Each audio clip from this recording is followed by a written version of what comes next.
Hello everyone. आज की video में हम नॉन होमोजीनियस लीनियर इक्वेशंस का जो सिस्टम होता है उसके सॉल्यूशन को स्टडी करेंगे। ठीक है, तो आज का हमारा वीडियो जो है वो solution of system of non homogeneous linear equations का है। ठीक है, तो देखिए सबसे पहले हम समझ लेते हैं कि नॉन होमोजीनियस लीनियर इक्वेशंस का जो सिस्टम होता है हमारा वो क्या होता है। हालांकि ये हम पहली वीडियोस में आपको बता चुके हैं, लेकिन फिर भी एक बार देख लेते हैं कि नॉन होमोजीनियस लीनियर इक्वेशंस का जो सिस्टम है हमारा वो किस टाइप का होता है। ठीक है, तो देखिए देख लेते हैं the system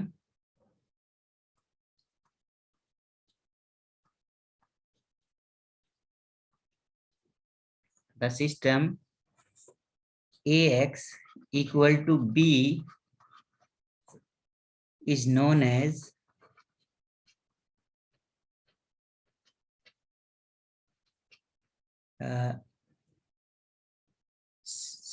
non-homogeneous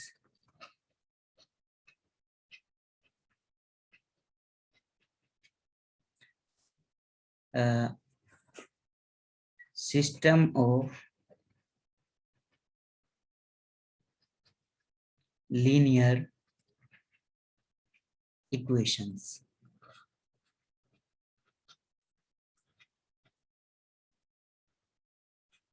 where a and b are not null matrices। ठीक है, तो एक बार फिर से समझ लेते हैं।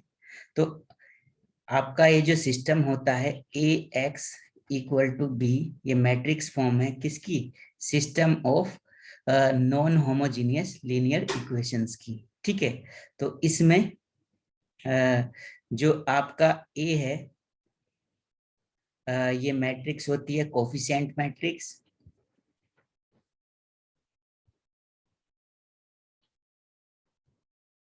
और जो बी है आपका वो होती है आपकी कांस्टेंट मैट्रिक्स।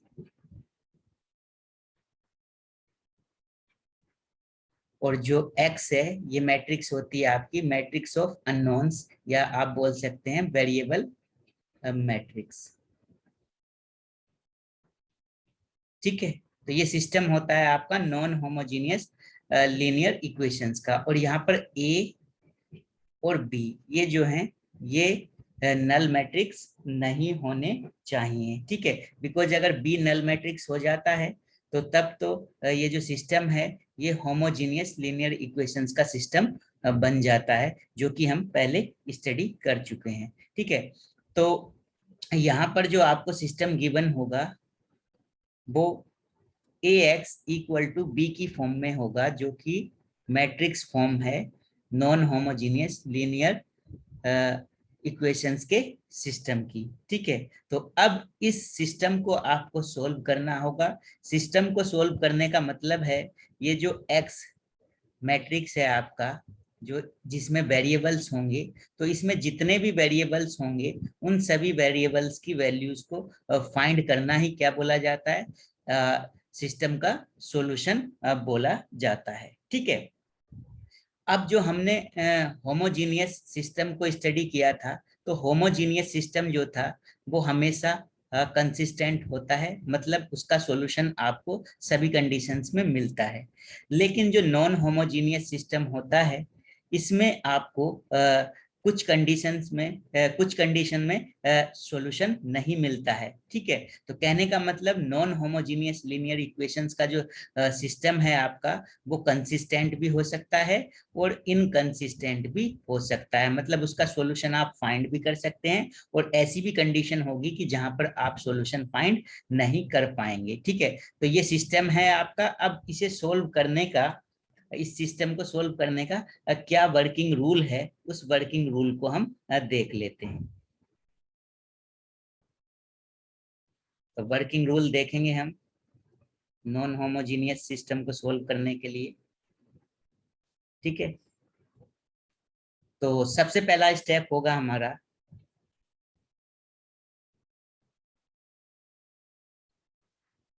कि जो आपकी इक्वेशंस आपको गिवन होंगी उसे आप इस सिस्टम की फॉर्म में लेकर आएंगे। ठीक है, तो first convert the given equations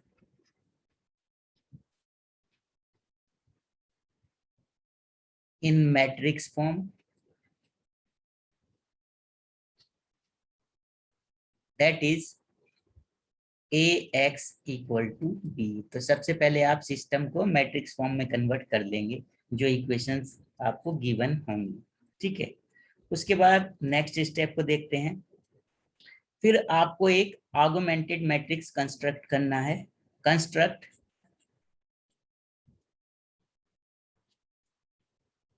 augmented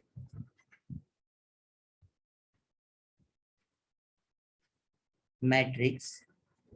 augmented matrix को कैसे कंस्ट्रक्ट करते हैं कि आप ए और बी को कंबाइन करके एक मैट्रिक्स बना लेंगे। तो ये मैट्रिक्स जो होगी आपकी, ए तो ये मैट्रिक्स है और बी ये मैट्रिक्स है, और बीच में एक डॉटेड लाइन आप ले लेंगे जिससे आपको पता चले कि इस साइड जो है आपका ए मैट्रिक्स है, इस मैट्रिक्स में आर्गुमेंटेड मैट्रिक्स में, और ये इस साइड बी मैट्रिक्स है। तो इस तरह से दोनों मैट्रिक्स को मर्ज कर कर आप एक आर्गुमेंटेड मैट्रिक्स कंस्ट्रक्ट करेंगे। उसके बाद नेक्स्ट स्टेप देख लेते हैं।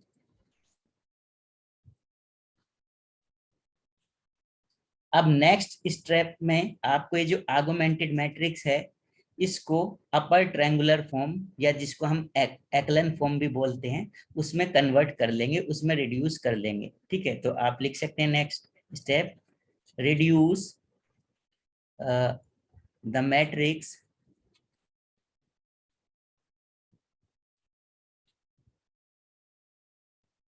इनटू एक्लन फॉर्म और अपर ट्रायंगुलर फॉर्म। ठीक है, तो थर्ड स्टेप में आप मैट्रिक्स को एक्लन फॉर्म में कन्वर्ट कर लेंगे जो आर्गुमेंटेड मैट्रिक्स आप बनाएंगे। ठीक है, उसके बाद फोर्थ स्टेप देखेंगे हम। फोर्थ स्टेप में क्या करना है आपको। ठीक है, तो स्टेप 4 है हमारा। ठीक है, अब स्टेप 4 में आप ये जो आर्गुमेंटेड मैट्रिक्स को जब एक्लन फॉर्म में लेके आएंगे तो फिर आप इसकी रैंक फाइंड कर लेंगे, बिकॉज एक्लन फॉर्म में जब मैट्रिक्स आ जाता है तो उसकी रैंक आप फाइंड कर सकते हैं। ठीक है, तो इस स्टेप में आप फाइंड करेंगे, find rank of matrix A and matrix, ये जो आर्गुमेंटेड मैट्रिक्स है, तो दोनों मैट्रिक्स की रैंक जब ये मैट्रिक्स आपका अपर ट्रायंगुलर फॉर्म में आ जाएगा, एक्लन फॉर्म में आ जाएगा, तो आप दोनों मैट्रिक्स की रैंक फाइंड कर पाएंगे, ए मैट्रिक्स की भी और बी मैट्रिक्स की भी। ठीक है, तो देखिए कैसे फाइंड करेंगे। ठीक है, तो ये स्टेप 4 हो गया। अब इसके बाद जब आप रैंक फाइंड कर लेते हैं तो इसमें कुछ केसेस बनते हैं। ठीक है, तो इसके बाद केस फर्स्ट होगा आपका, if rank of matrix A is equal to rank of matrix, ये ए बी मैट्रिक्स जो है आपका आर्गुमेंटेड मैट्रिक्स जो है, तो अगर दोनों की रैंक इक्वल आ जाती है तो सिस्टम जो है आपका then the system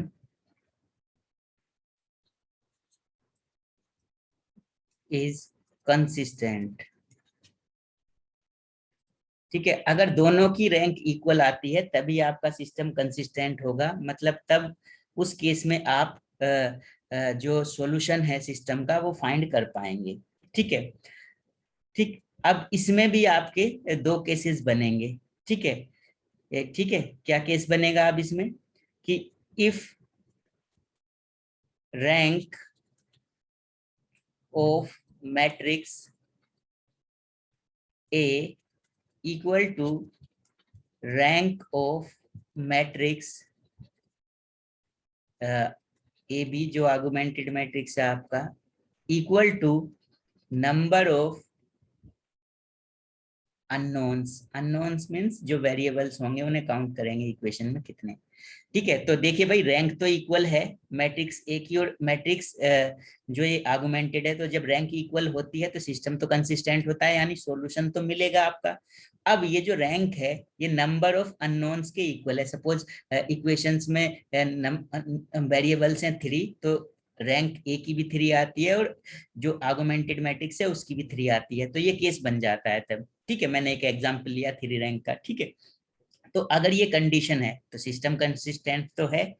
ठीक है, तो उसका किस तरह का सॉल्यूशन होगा, तो सिस्टम कंसिस्टेंट है तो आप लिख सकते हैं it implies system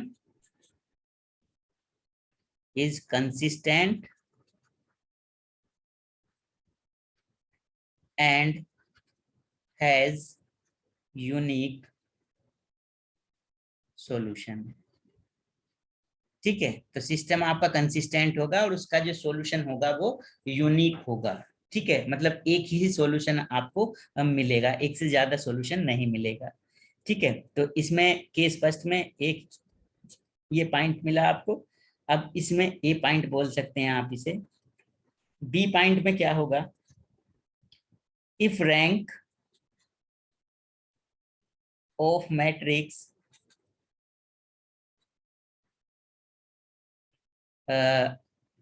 A is equal to rank of matrix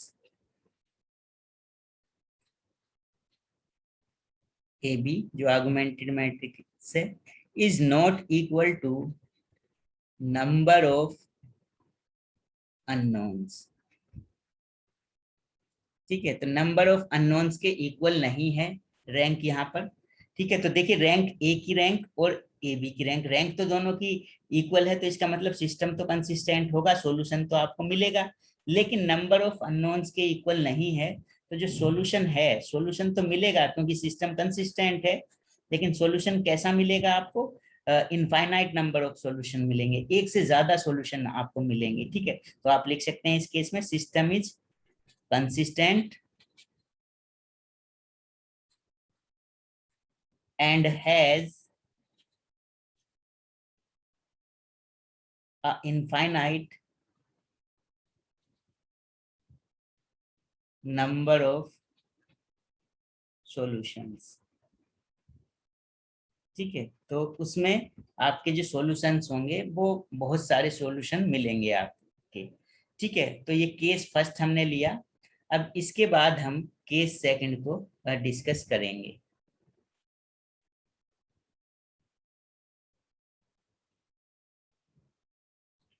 अब देखिए केस सेकंड ले लेते हैं।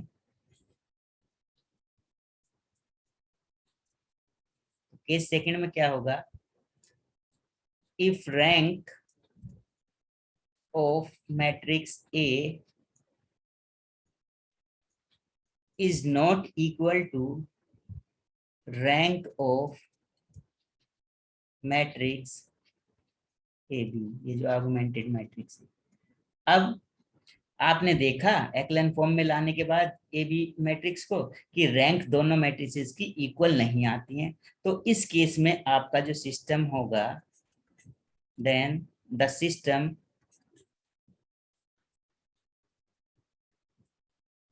Is not consistent. तो सिस्टम यहाँ पर कंसिस्टेंट नहीं होगा आपका, और जब सिस्टम कंसिस्टेंट नहीं होता है तो आपको सॉल्यूशन नहीं मिलता है। तो आप लिख सकते हैं the system is not consistent and has no solution. तो सिस्टम का कोई सॉल्यूशन भी नहीं आपको मिलेगा।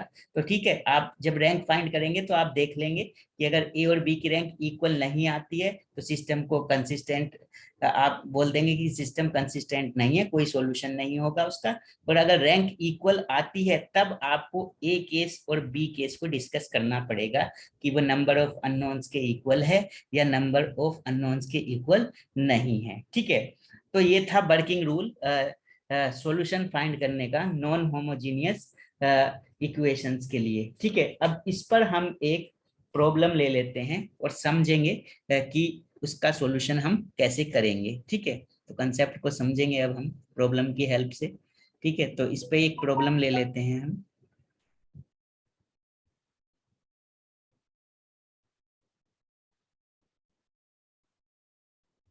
ठीक है, तो अब हम प्रॉब्लम ले लेते हैं।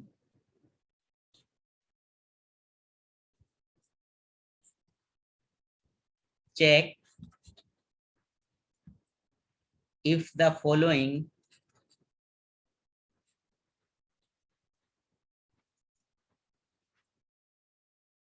system of equations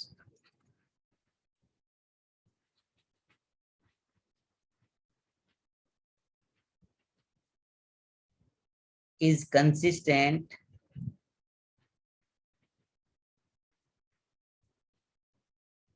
ठीक है, तो आपको ये चेक करना है कि ये जो सिस्टम है ये कंसिस्टेंट है और इनकंसिस्टेंट, या फिर कंसिस्टेंट नहीं है। कंसिस्टेंट नहीं के लिए आप वर्ड यूज कर सकते हैं इनकंसिस्टेंट। ठीक है, तो अब आपको सिस्टम गिवन है x plus y plus z equal to 1 and x plus 2y plus 4z equal to 3 and x plus 4y plus 10z equal to 9। ठीक है, तो ये सिस्टम है आपका थ्री इक्वेशंस का। ठीक है, इसे चेक करना है कि सिस्टम जो है वो कंसिस्टेंट है कि नहीं है। ठीक है, तो अगर कंसिस्टेंट होगा तभी सॉल्यूशन बन पाएगा, अदरवाइज तो सॉल्यूशन नहीं होगा। तो देखिए, सबसे पहला जो स्टेप था हमारा, वो स्टेप ये था कि ये जो सिस्टम आपको इक्वेशंस का गिवन है इसे मैट्रिक्स फॉर्म में लें। ठीक है, तो मैट्रिक्स फॉर्म में लेने के लिए यहाँ पर आप ए मैट्रिक्स जो है कोफिशिएंट मैट्रिक्स ले लेंगे। देखिए, कोफिशिएंट मैट्रिक्स आपकी क्या हो जाएगी, फर्स्ट फर्स्ट इक्वेशंस में जो वेरिएबल के कोफिशिएंट्स हैं उन्हें देखते हैं। तो एक्स वाई जेड तीनों का कोफिशिएंट 1 1 है, तो 1 1 यहाँ पर रख देते हैं। नेक्स्ट इक्वेशन में है 1 2 4, और सीक्वेंस में ही रखना है आपको। अगर ये x ये y है तो यहाँ पर x का कोफिशिएंट, यहाँ पर y का, यहाँ पर z का।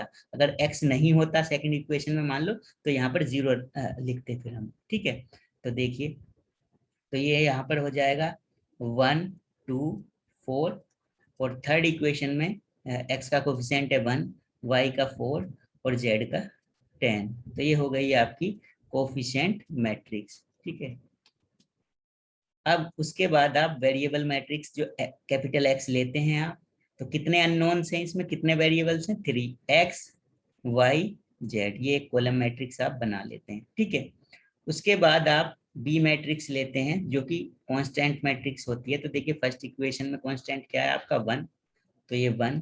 सेकंड में क्या है 3, तो यहाँ पर 3, और थर्ड में क्या है 9, तो यहाँ पर 9 लिखते हैं। ठीक है, अब देखिए, बी मैट्रिक्स जो है आपका वो नल मैट्रिक्स नहीं है, तो कहने का मतलब सिस्टम जो है आपका वो कैसा है, नॉन होमोजीनियस सिस्टम है।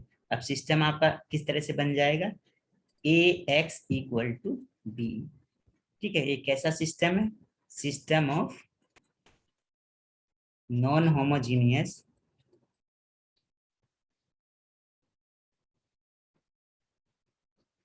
Linear equations. ठीक है, अब देखिए इस सिस्टम को कैसे सोल्व करते हैं, अभी हमने डिस्कस किया। तो इसके लिए हम सबसे पहला स्टेप था हमारा, सिस्टम को मैट्रिक्स फॉर्म में लें। मैट्रिक्स फॉर्म में हम कन्वर्ट कर चुके हैं। उसके बाद जो स्टेप होता है, हम एक आर्गुमेंटेड मैट्रिक्स लेते हैं। तो अब हम यहाँ पर एक आर्गुमेंटेड मैट्रिक्स लेंगे, लेट ए बी।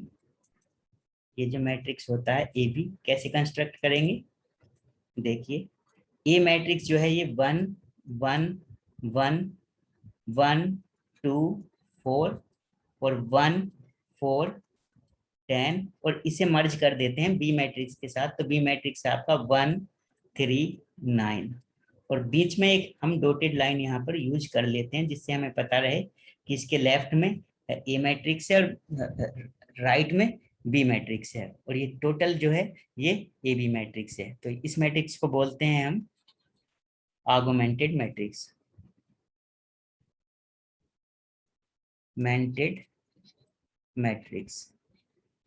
ठीक है, अब इस मैट्रिक्स को हमें एक्लन फॉर्म में कन्वर्ट करना होता है, यानी अपर ट्रायंगुलर फॉर्म में। और आपको पता है एक्लन फॉर्म में हम रो को ही यूज करते हैं, रो एलिमेंट्री ट्रांसफॉर्मेशन को ही यूज करते हैं, कॉलम यूज नहीं कर सकते हैं हम यहाँ पर। ठीक है, तो देखिए सबसे पहला वर्क होता है आपका जो डायगोनल एलिमेंट्स है, इन्हें देखिए, ये आपके डायगोनल के एलिमेंट्स हैं, तो इसके नीचे के जो भी एलिमेंट्स हैं उन्हें हमें 0 बनाना होता है और इस एलिमेंट को 1 बनाना होता है, उसकी हेल्प से फिर हम नीचे 0 बना लेते हैं।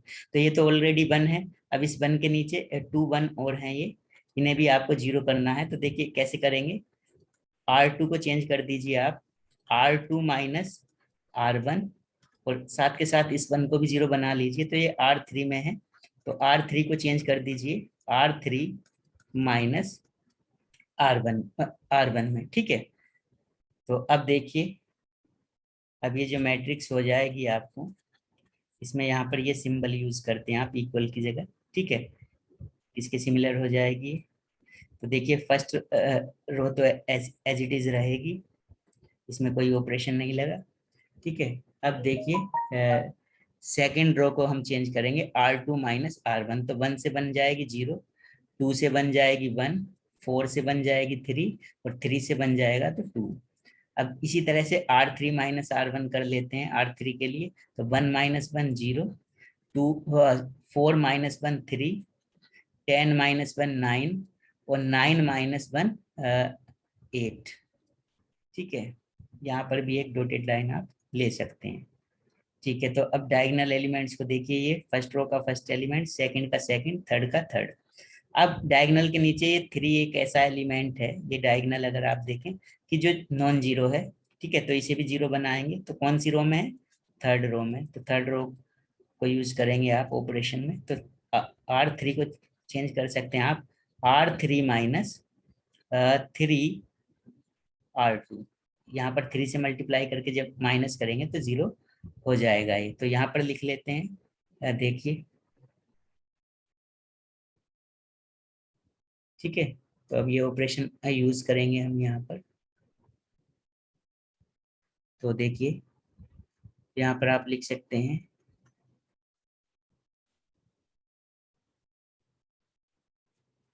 तो यहाँ पर ये फर्स्ट रो तो एज इट इज रहेगी 1 1 1 1, सेकेंड रो भी एज इट इज रहेगी 0 1 3 2 और यहाँ पर देखिए आप ये 0 है, R3 में से 3 R2 करेंगे तो 3, यहाँ पर 3 हो जाएगा, 3 माइनस 3 0, ये 9 है, 9 से 3 में 3 से मल्टीप्लाई की तो 9 हो जाएगी, तो 9 माइनस 9 कितना मिलेगा 0।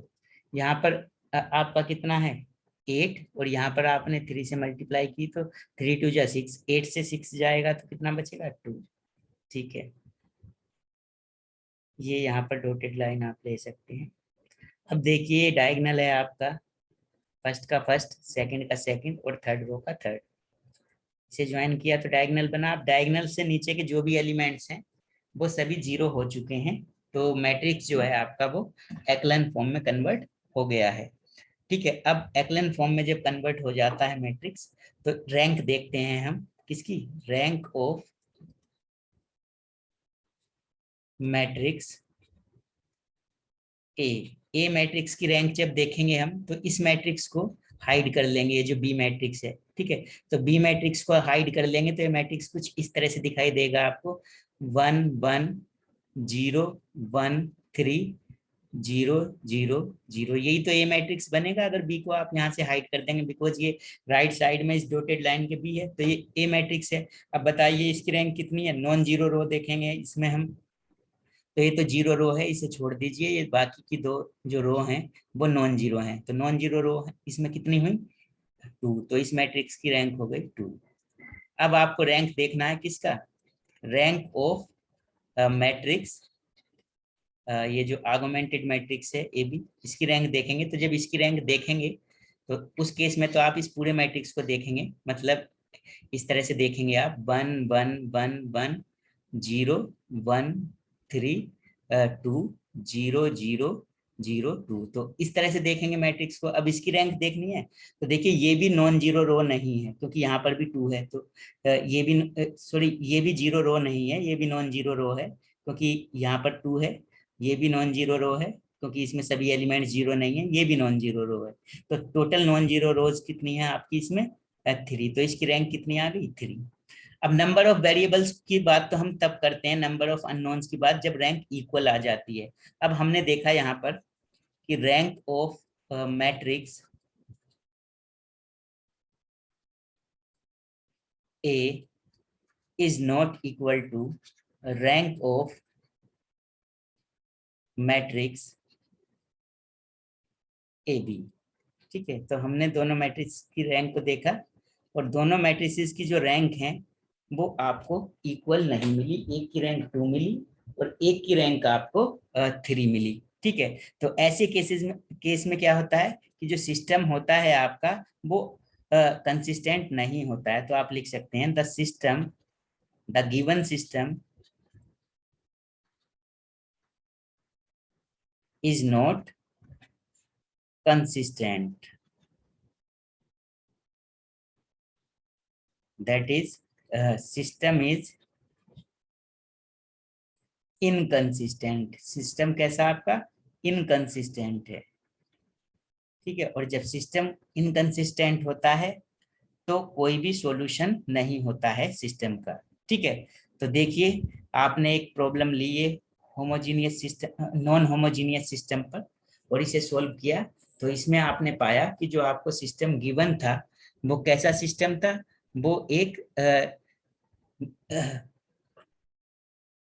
इनकंसिस्टेंट सिस्टम था, मतलब जो कंसिस्टेंट नहीं था। ठीक है, ठीक है। अब इस पर एक ऐसी प्रॉब्लम लेंगे हम, आप एक ऐसी प्रॉब्लम लेंगे जिसमें जो सिस्टम होगा वो कंसिस्टेंट होगा। ठीक है, तो चलिए नेक्स्ट प्रॉब्लम ले लेते हैं।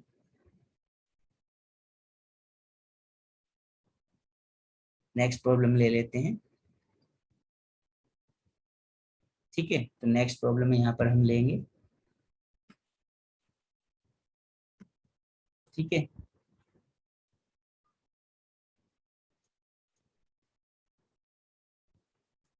तो देखिए नेक्स्ट प्रॉब्लम है हमारी,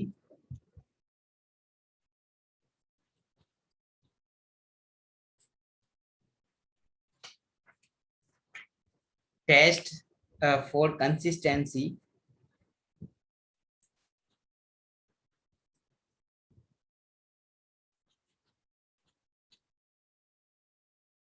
consistency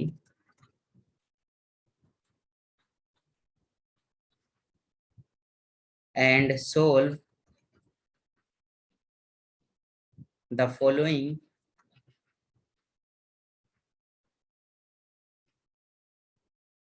system of equations।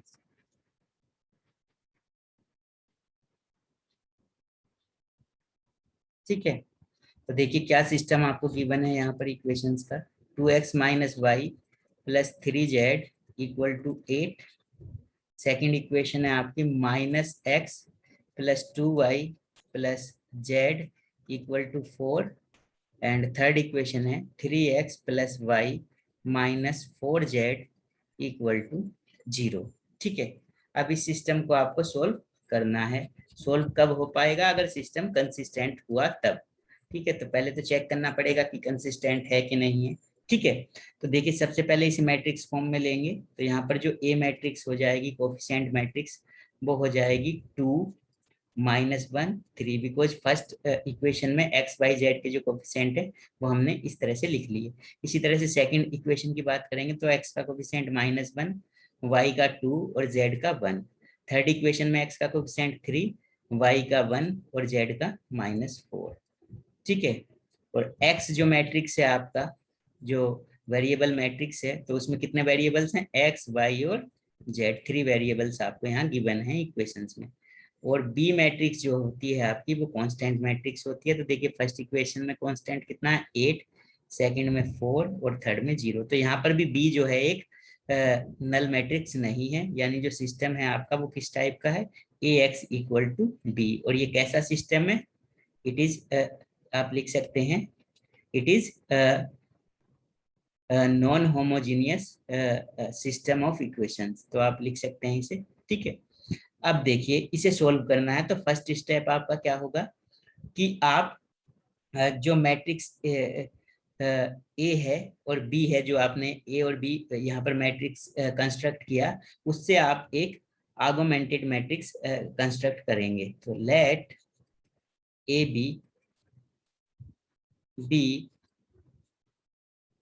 B को बनाएंगे, कंस्ट्रक्ट करेंगे, दोनों को मर्ज कर देंगे ए और बी को। तो ए है आपका 2 -1 3 और बी ये यहाँ पर -1 2 1 और 3 1 -4, और इसमें आप b को भी मर्ज कर देंगे तो यहाँ पर b कर देंगे तो 8 4 0। यहाँ पर एक डॉटेड लाइन आप बना सकते हैं जिससे आपको पता रहे कि लेफ्ट में a है और राइट में b है। ठीक है, चलिए ये कैसा मैट्रिक्स लिया आपने, आर्गुमेंटेड मैट्रिक्स लिया। अब आपको क्या करना होता है, इस मैट्रिक्स को जो डायगोनल है इसका ये है, तो इस मैट्रिक्स में आपको एक्लन फॉर्म में लेकर आना है इस मैट्रिक्स को। तो देखिए सबसे पहले तो यहाँ पर बन बना लें, तो जब बन बनाएंगे आप यहाँ पर, तो बन बनाना कैसे इजी रहेगा कि इस R2 को यहाँ पर कर लीजिए। ठीक है, तो आप ऑपरेशन लगा सकते हैं R1 इंटरचेंज विद R2। ठीक है, तो ए बी मैट्रिक्स जो हो जाएगा आपका ये कुछ ऐसे बन जाएगा, R1 के प्लेस पर R2 आ जाएगा, तो -1 2 1 4, ये R1 के प्लेस पर हमने R2 कर दिया और R2 के प्लेस पर हमने R1 को लिख दिया। ठीक है, R3 एज इट इज रहा हमारा। ठीक है, और डायगोनल है अब आपका ये, इसके नीचे के जो एलिमेंट्स हैं उन्हें 0 बनाना है। तो देखिए 2 और 3 को पहले 0 बनाएंगे आप, तो 2 को 0 बनाने के लिए आप कर सकते हैं operation use R2 plus 2R1, इसमें यहाँ पर 2 से मल्टीप्लाई करके ऐड करेंगे तो ये 0 बन जाएगा। 3 को भी 0 बना लेते हैं, तो R3 में है 3, तो R3 प्लस 3R1 कर देंगे आप। ठीक है, तो ये दोनों ऑपरेशन आप अप्लाई कर देंगे मैट्रिक्स पर, तो देखिए क्या हो जाएगा।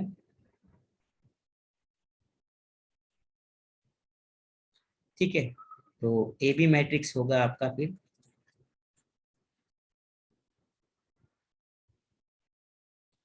अब देखिए फर्स्ट रो तो एज इट इज रहेगी, उसमें तो कोई चेंज नहीं है, तो ये हो जाएगा 0 आपका। जब R2 प्लस 2R1 करेंगे तो नेक्स्ट मिलेगा आपको 0 3 5 और 16। ठीक है, और यहाँ पर जब R3 में करेंगे तो 2 3 यहाँ पर 3 से मल्टीप्लाई की तो 3 माइनस का, और ये 3 ऐड किया तो 0।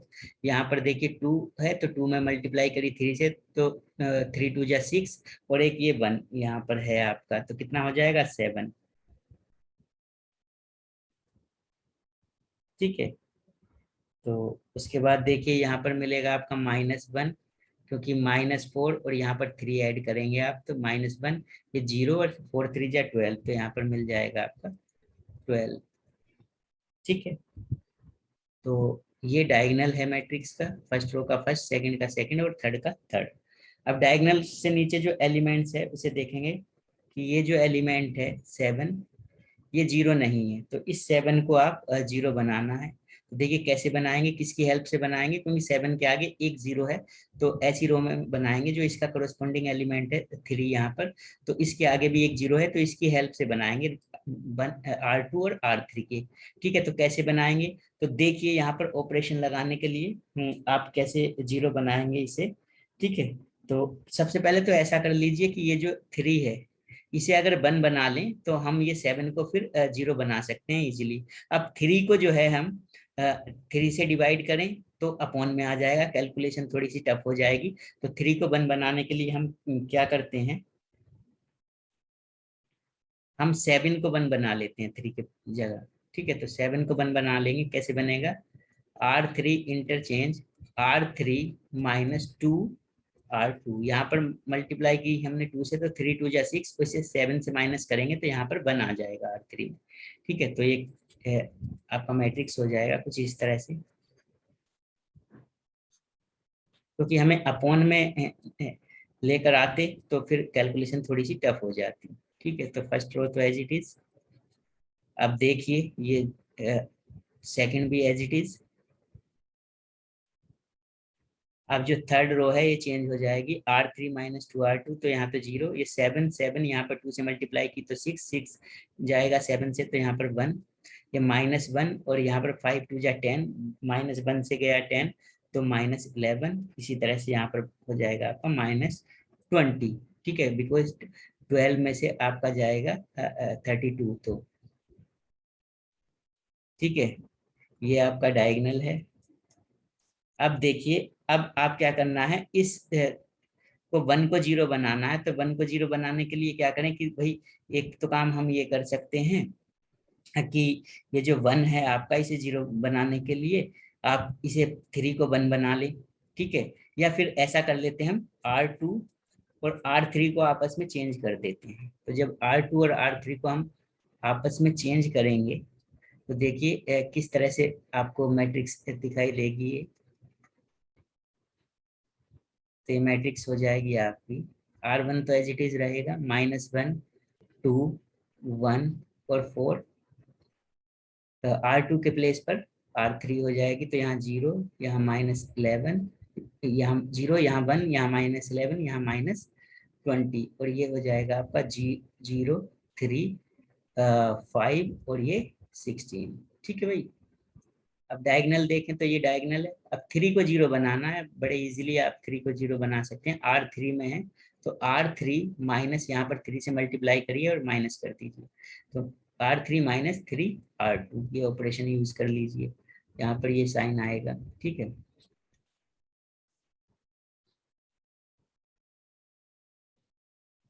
तो -1 2 1 4, R1 तो एज इट इज रहेगी, R2 भी एज इट इज रहेगी।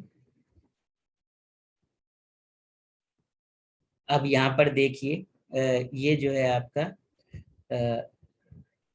R3, इसे चेंज करना है, तो यहाँ पर 0, यहाँ पर 3 है, तो यहाँ पर 3 से मल्टीप्लाई करके माइनस किया, तो 3 - 3 0, इसी तरह से यहाँ पर 5 5 और 11 में 3 से मल्टीप्लाई करेंगे तो 33, ठीक है। तो 33 माइनस और माइनस प्लस हो जाएगा, तो यहाँ आ जाएगा 38, इसी तरह से यहाँ पर मिलेगा आपका 76, ठीक है। अब देखिए, ये तो आपका लेफ्ट साइड में ए मैट्रिक्स, इधर बी मैट्रिक्स था, और ये है आपका डायगोनल, ठीक है। तो अब आप देख रहे हैं कि ये जो मैट्रिक्स है ये किस फॉर्म में आ चुका है, एक्लन फॉर्म में आ चुका है, बिकॉज डायगोनल के नीचे के जो भी एलिमेंट्स थे वो 0 हो चुके हैं, ठीक है। तो अब आपको फाइंड करनी है रैंक दोनों मैट्रिक्स की, तो रैंक ऑफ मैट्रिक्स ए। तो जब मैट्रिक्स की ए की रैंक देखेंगे आप, तो आप ये जो बी वाला मैट्रिक्स है इसे छोड़ देंगे, तो आपको कुछ इस तरह का मैट्रिक्स दिखाई देगा, ये -1 2 1 और 0 0, यहाँ पर 1, और ये -11, और यहाँ पर 0 0 38, बी को छोड़ दिया हमने, तो ये ए मैट्रिक्स ये है। अब इसमें डायगोनल के नीचे के एलिमेंट 0 है, एक्लन फॉर्म में है, तो नॉन जीरो रो कितनी है, तीनों ही नॉन जीरो रो है, तो रैंक कितनी हो जाएगी, ए की 3 हो जाएगी।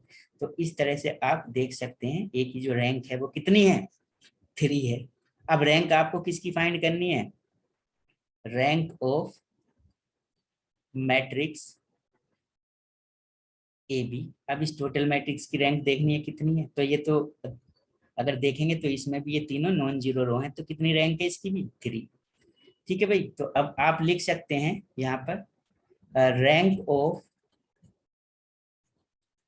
Matrix A is equal to rank of matrix A B, तो दोनों की रैंक मैट्रिक्स की इक्वल आ गई, तो इसका मतलब क्या है कि सिस्टम आपका कंसिस्टेंट है, ठीक है। अब जब कंसिस्टेंट आपका सिस्टम होता है यानी उसका सॉल्यूशन आपको मिलता है, एग्जिस्ट करता है, तो तब दो केसेस होते हैं कि या तो सॉल्यूशन जो मिलेगा वो यूनिक मिलेगा या फिर वो मिलेगा इनफाइनाइट नंबर ऑफ सॉल्यूशंस मिलेंगे आपको। तो ये जब ये दोनों इक्वल आते हैं तो फिर आपको देखना होता है नंबर ऑफ वेरिएबल्स को यानी नंबर ऑफ अननोन्स को। तो नंबर ऑफ अननोन्स यहाँ पर कितने हैं, नंबर ऑफ अननोन्स, तो कितने वेरिएबल्स थे यहाँ पर, एक्स वाई जेड, तीन वेरिएबल्स थे जो इक्वेशंस में इन्वॉल्व थे, तो वो कितने थे, 3। ठीक है। तो कहने का मतलब रैंक जो है दोनों मैट्रिसेस की इक्वल है, और वो किसके इक्वल है, यहाँ पर ये तीनों चीजें इक्वल हो जाएंगी। एक सेकेंड, तो यहाँ पर तीनों चीजें इक्वल हो जाएंगी कि rank of matrix A equal to rank of matrix A B equal to number of unknowns. ठीक है। तो जब ये केस बनता है आपका, तो तब क्या होता है कि जो सिस्टम है आपका वो कंसिस्टेंट तो होता है, लेकिन उसका सॉल्यूशन कैसा होता है, यूनिक सॉल्यूशन होता है। ठीक है। तो सिस्टम जो है आपको यूनिक सॉल्यूशन देगा। तो आप लिख सकते हैं इसके भी आप पर यहाँ पर कि the system is consistent and has a unique solution, और सिस्टम जो है वो यूनिक सॉल्यूशन रखता है। ठीक है। अब देखिए, अब जब सिस्टम कंसिस्टेंट है और उसका सॉल्यूशन जो है वो यूनिक है, तो अब तो इस केस में आप सॉल्यूशन फाइंड कर सकते हैं। तो अब आपको सिस्टम का सॉल्यूशन फाइंड करना है। अब देखिए सिस्टम का सॉल्यूशन आप कैसे फाइंड करेंगे, अब देख लीजिए कैसे फाइंड करेंगे। ठीक है, बता देते हैं हम आपको। ठीक है, एक सेकेंड, इसे स्क्रीन को थोड़ा सा ऊपर कर लेते हैं। ठीक है। तो जब सिस्टम का आप सॉल्यूशन फाइंड करेंगे, तो उसके लिए आपको लेना पड़ेगा जो ये मैट्रिक्स आपका एक्लन फॉर्म में आया था। तो यहाँ पर ये आपका मैट्रिक्स जो है वो एक्लन फॉर्म में था। तो इस मैट्रिक्स को यहाँ पर लिख लीजिए, -1 2 1 4, और ये है 0 1 -11 -20, और ये है आपका 0 0 38, और यहाँ पर था 76। ठीक है। अब ये इस साइड लेफ्ट साइड ए मैट्रिक्स है और राइट साइड आपका बी मैट्रिक्स है। अब देखिए इसे फिर से इक्वेशंस में कन्वर्ट करते हैं, और हम लेते हैं यहाँ से लास्ट रो से।